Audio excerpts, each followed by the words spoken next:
کتاب الزکات، کتاب زکات، مراد امام بخاری برای چی باب زکات نگفتن، کتاب زکات گفتن؟ برای آنکه موضوعهای زیاد را دارد. در کتاب زکات حکم زکات، حکم انکار کننده فرضیت زکات و این چنین در کدام مالها زکات واجب می شود، به کیها واجب می شود، به کی داده می شود، کی داده می شود، همه آن را احکام آن را بیان می کنند. و فقها اگر در کتاب فقها شما کتاب زکات را قرائت کنید، غیر از موضوع زکات در کتاب زکات دیگر چیز را نمیابید. برای آنکه فقها صاحب کتاب مصنف سخن خود و سخن دیگر علما را در آنجا نقل میکند و اگر رفت و سخن پیامبر صلی الله علیه و سلم را همچون مثال آورد یا از قرآن دلیل آورد هم وجه دلالت را می آورد، یعنی آن دو کلمه یا دو جمله که دلالت به زکات میکند آنجا را می بیارد.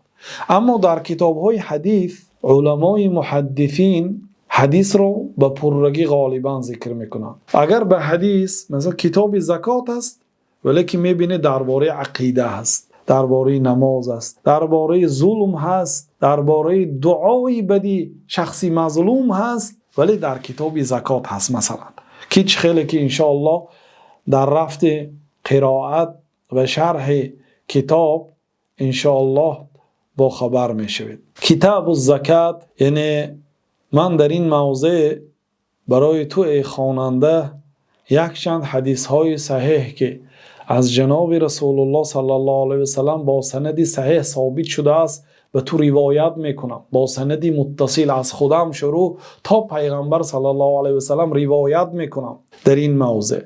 و 117 حدیث را در کتاب زکات روایت کردند، غیر از این یک چند آیات ها و آثار از صحابه ها و تابعین و علما نقل کردند.